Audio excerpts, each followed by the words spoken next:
देखिए क्या होता है, जो मार्केट में एक्सट्रीम मूव्स आते हैं ना, वो जब एक्सट्रीम क्यूज होते हैं तब आती है। जैसे जब मार्केट सबसे ज़्यादा गिरता है, कब गिरता है? जब पुट कॉल रेशियो 1.6 1.7 पहुंच जाए, जब आपका इंडिया विक्स 10 के नीचे आ जाए, ठीक है, जब आपका हर कोई सेल कर रहा हो। कल हमारा एक जो सेटअप में हमने क्या कहा था कि एफ आई की सेलिंग, डी आई की सेलिंग, जी। इंडेक्स फ्यूचर में सेलिंग, स्टॉक फ्यूचर में सेलिंग, पुट कॉल रेशियो 0.76 और इंडिया विक्स बढ़ गया। ये सारे के सारे कारण जोड़ दिए थे हमने।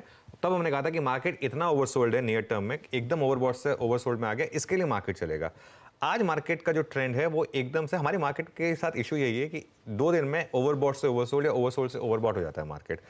अभी ओवरबॉट नहीं हुआ है, लेकिन साइन आ गए एकदम से कल। अच्छा, अब देखिए ग्रॉस नंबर्स, अब ग्रॉस नंबर्स इंप्रूव होने शुरू हुए हैं। अब कल एफआईएस के ग्रॉस नंबर 15,000 करोड़ थे और 1-2 दिन में 20,000 करोड़ पे पहुंच जाएगा। अब हमको समझ में आएगा कि एफआईएस वाकई में बाय कर रहे हैं या सेल कर रहे हैं। यहां से अब इस नंबर पे तवज्जो देने की बात आई है। और ऑब्वियसली अगर एफआई बाय कर रहे हैं तो डीआई सामने सप्लाई करेंगे, ये हमेशा एक रूल रहा है। 1500 करोड़ एफआई ने बाय किए, डीआई ने 1387 करोड़ बेचे। और ये देखिए एफआई का कैश में एक्शन, आपको रेड ग्रीन, और डीआई मेरे ख्याल से उल्टा होगा इसका, वो ग्रीन रेड होगा, ग्रीन और 3 रेड्स। कोई दिक्कत नहीं। अच्छा, एक और चीज़ मैं जोड़ रहा हूँ, बहुत लोग बोल रहे हैं कि ये एफआईडीआई आपस में कॉम्पनसेट करते रहेंगे तो बाकी कहाँ से सप्लाई आएगी? इस साल वो सप्लाई आएगी सारी की सारी प्रमोटर्स से। 2024 मेरे ख्याल से आईपीओ की हिस्ट्री में शायद सबसे बड़ा साल रहने वाला है in terms of number of issues, जो सबसे ज़्यादा प्रमोटर्स यहीं पर माल छोड़ने वाले हैं। इंडेक्स फ्यूचर्स की जहाँ तक बात है, वहाँ पर 122 करोड़ बेचे एफआईएस ने, और मेरे ख्याल से सॉरी 122 करोड़ खरीदे यहाँ पर, और 525 करोड़ स्टॉक फ्यूचर्स में बेचे। तो आज मामला जो है ना 2 और 2 का है, इसके लिए आज मामला न्यूट्रल है। इसके लिए आज मैं कोई बिग कॉल नहीं दे रहा हूँ कि वो जो कल एक बिग कॉल थी 150 पॉइंट की रैली होगी, आज ऐसी कोई कॉल नहीं है। आज आपको स्क्रीन देखकर काम करना है। 66% लॉन्ग पर है, 34% शॉर्ट पर है। अब आ जाइए अगले 2 आंकड़ों पे, जो मुझे 3 आंकड़ों पे जो मुझे डरा रहे हैं। पहला, इंडिया विक्स कल 5.5% गिरा, 13.33 पर आया। अगेन ये बता रहा है कि फियर इंडेक्स एकदम से गिरा वापस। दूसरा, पुट कॉल रेशियो देखिए एक बार आप, कहाँ तो हम थे 0.76 पर और कहाँ हम आ गए 1.22 पर।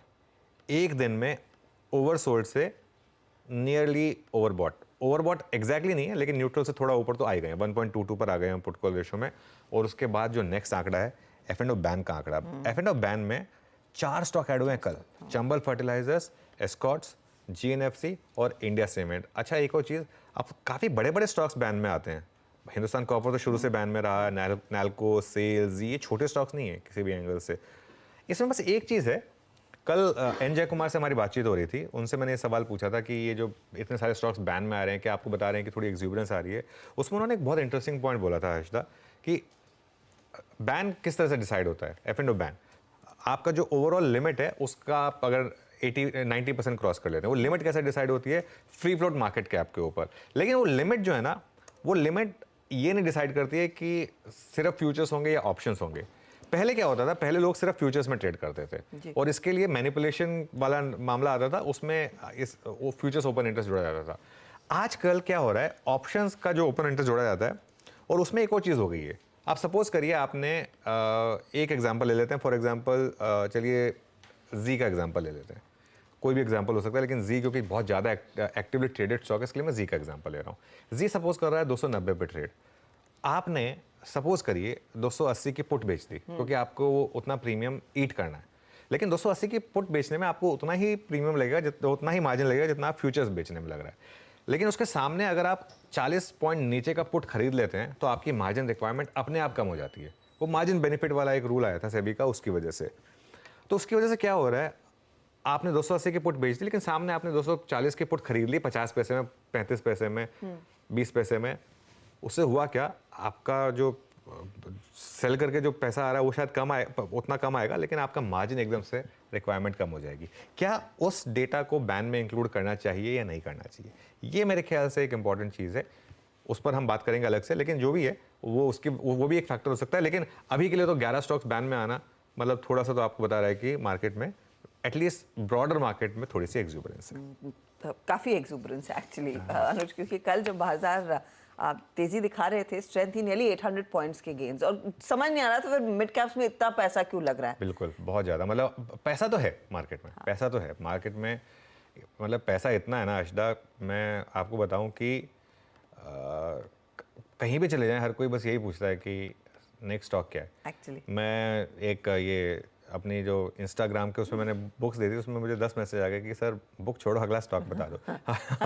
और वेकेशन पे जब मैं जाता हूँ तो ब्रेकफास्ट टेबल पे लोग आके सर कोई नेक्स्ट स्टॉक बताओ, तो उनको बोलना पड़ता है कि देखिए थोड़ा वेकेशन पे हैं, इससे दूर भाग के ही आए हैं। Yeah. तो मतलब खैर पैसा बहुत है मार्केट में विदाउट अ डाउट।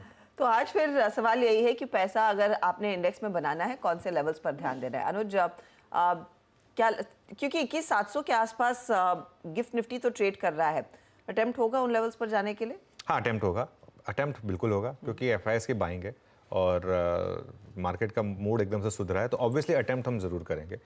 लेकिन आपको क्या करना है, देखिए पहले तो अगर आपने कल वो लॉन्ग ले लिया है, जो हमने एक व्यू लिया था कल, मैंने 21,564 बोला था कि इसको एज स्टॉप बना के रखिए, थोड़ा उसको एडजस्ट कर लीजिए, अपने एग्जिस्टिंग लॉन्ग्स को अब आप होल्ड करिए with a stop loss of 21,550।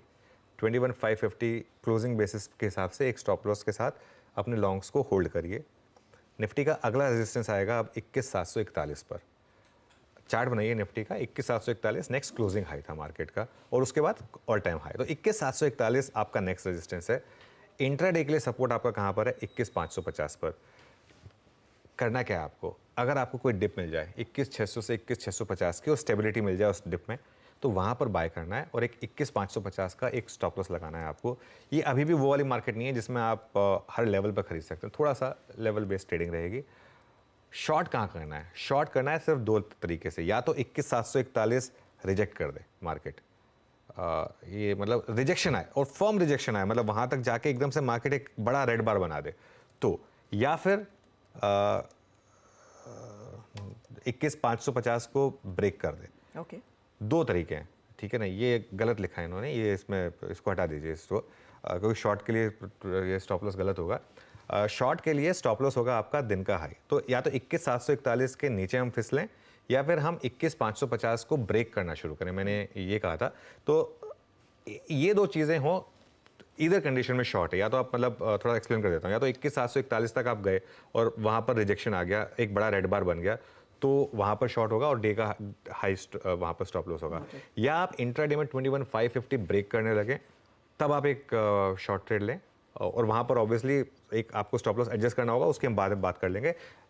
दोनों तरफ की ट्रेड्स मेरे ख्याल से ओपन रहेंगी, लेकिन ज़्यादा मूड तो तेज़ी का ही है, क्योंकि मार्केट में थोड़ा सा ग्रीनरी है और मिड कैप और स्मॉल कैप चल रहे हैं, लेकिन बहुत स्ट्रिक्ट और टाइट स्टॉप लॉसेस के साथ ट्रेड करें इस मार्केट में, स्पेशली अगर आप डे ट्रेडर हैं या नियर टर्म ट्रेडर हैं। मीडियम टर्म ट्रेडर हैं, लॉन्ग टर्म ट्रेडर हैं, तो कोई दिक्कत ही नहीं है, फिर तो मार्केट आपको पैसा बना के देगा, उसमें तो कोई दिक्कत नहीं है। ओके, तो ये लेवल्स इंपॉर्टेंट, बेसिकली इन दो स्तरों पर आपकी नजरें रहनी चाहिए। 21,741, उसके नीचे अगर इंट्राडे में फिसलता है तो वो एक साइन है कि शायद शॉर्ट की पोजीशन, लेकिन मोस्ट क्रूशल 21,550 अगर वो ब्रेक होता है तो सिग्नल आपके लिए साफ रहेगा कि क्या करना है, और वहां पर बिकवाली के मौके शायद आपको मिलेंगे।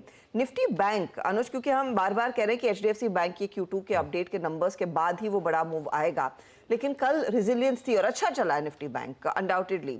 कल की तेजी में सभी ने पार्टिसिपेट लगभग करते हुए दिखाई दिए हैं।